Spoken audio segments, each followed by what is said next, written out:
The old lighthouse keeper, Silas, swore by the rhythm of the waves. It was a comforting metronome for his lonely life on the craggy point of Blackwood Isle. On nights when the fog rolled in thick and soupy, swallowing the world whole, he'd find comfort in the steady sweep of the beam, a golden finger cutting through the gray. But tonight was different. The fog wasn't just thick, it was silent. The waves, which should have been crashing against the rocks below, were muffled, their roar reduced to a faint hiss. Even the gulls, usually a cacophony of cries, were still. An unnatural quiet had settled over the isle, a stillness that made the hairs on Silas's arms stand on end. He stood at the top of the spiral stairs, his hand resting on the cold iron railing. From his perch, he watched the beam spin. For a split second, something caught the light, a glint like a shard of ice moving in the sea below. He squinted, leaning closer to the thick glass. Nothing. The light swept around again. This time he saw it clearly.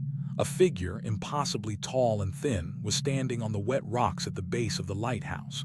Its head was tilted back as if watching him. Silas, a man of routine and reason, dismissed it as a trick of the light, a piece of driftwood playing a game with his tired eyes.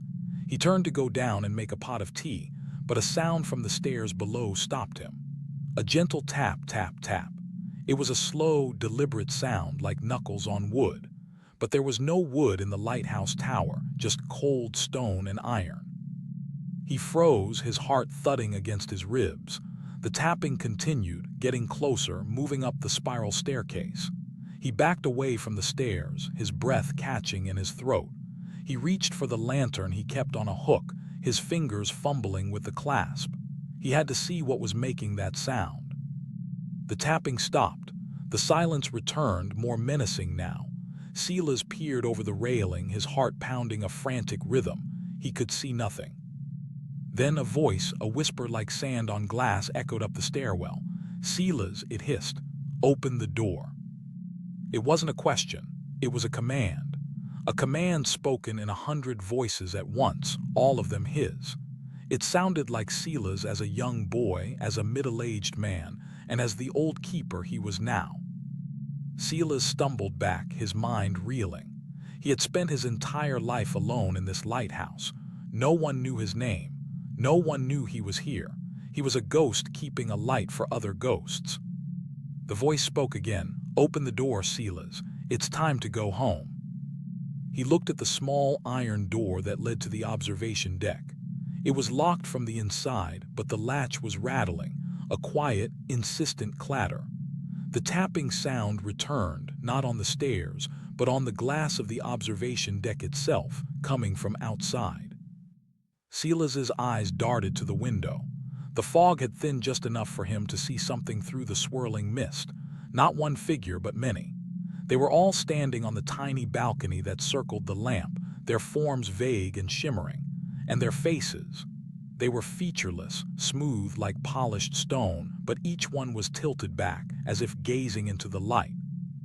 He stumbled to the control panel, his hands shaking as he gripped the large brass lever that controlled the light.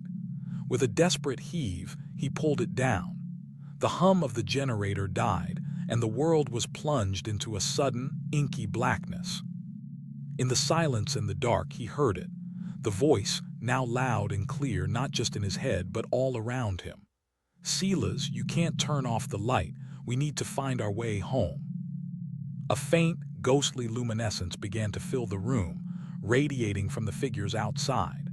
Silas watched in horror as the smooth faces of the figures on the balcony began to glow. He was now bathed in a soft, ethereal light, the source of which was the faces of the silent watchers. It was then he understood. He wasn't keeping the light on to warn ships. He was a lighthouse keeper for a different kind of traveler. The light wasn't for those who sailed the sea, but for those who drifted between worlds.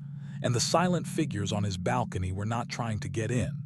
They were his crew, his passengers, a silent congregation he had been guiding for years. The lighthouse wasn't a warning. It was a beacon, a portal. And he, Silas, wasn't a keeper of the light. He was the key. He was the one who had opened the door and let them in, a long, long time ago. He just hadn't remembered. He was a keeper not of the light, but of the silence and the dark. He was a caretaker of the in-between, and his service was coming to an end. As he stood there, 100 whispers coalesced into a single, gentle voice that spoke from within him. "Welcome home, Silas. Your journey has just begun." The silent, ethereal glow from the figures outside bathed Silas in an unsettling, otherworldly light. It was a cold, blue radiance that did little to warm the rising dread in his heart. The lighthouse, his sanctuary for 40 years, now felt like a cage. He looked at the control panel, the dark lever a stark symbol of his powerlessness. He had turned the light off, but the beacon had not gone out.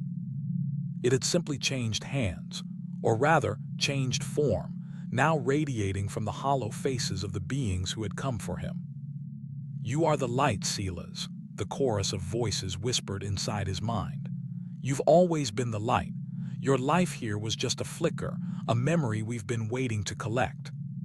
He sank to the floor, his back against the cold stone wall, the iron railings of the spiral stairs a blur above him. The pipe he'd been holding clattered to the ground, its bowl filled with cold, dead ash.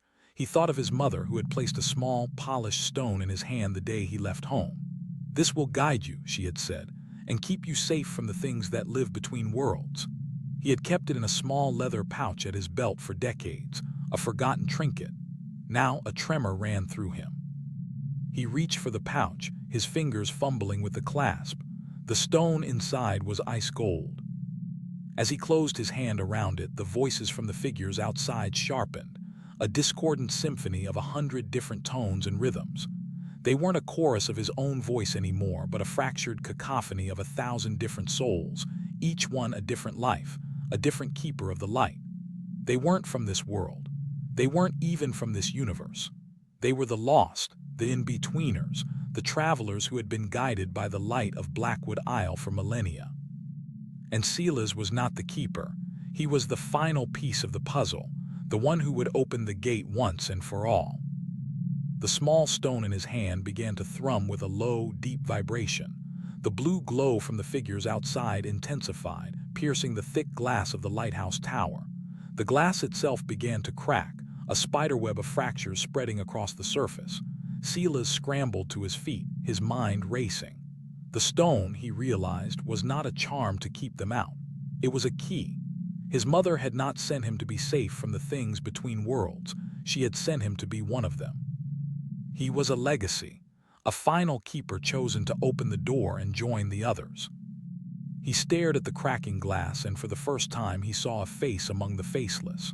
A woman's face, etched with the lines of age and weariness, her hair a wild silver tangle. Her face was not glowing like the others. It was sad, and her eyes, though they held no pupils, seemed to look directly into his. It was his mother. She was one of them. The tapping on the stairs returned, but it wasn't the slow, deliberate rhythm from before. It was a frantic, urgent rapping, as if someone was desperately trying to get in. But no one was there. The sound was coming from the air itself, from the spaces between the steps. The stone in his hand pulsed, its vibration growing stronger, more insistent. Silas looked from his mother's face to the stone in his hand. He had a choice. He could hold the stone and complete the ritual, becoming the light and joining the chorus of lost souls. Or he could break the stone and risk closing the gate, leaving his mother and the others forever trapped in the silent fog, but saving himself. He had no way of knowing what would happen, what the consequences would be. He was a simple man, a keeper of a lamp, not a master of the universe. As the glass shattered with a deafening crash, the cold, silent fog poured into the room, swirling around him like a living thing. The glowing figures floated in, their forms now solid and real, their whispers a deafening roar in his mind. They were a crowd of lost souls, all drawn to the same beacon, all waiting for the final gate to open. His mother's face appeared before him, no longer just a face in the crowd, but a clear, solid image of the woman who had held his hand as a boy. She smiled a sad, gentle smile. "It's time, Silas," she said, her voice clear and distinct from the roaring whispers. "Come home."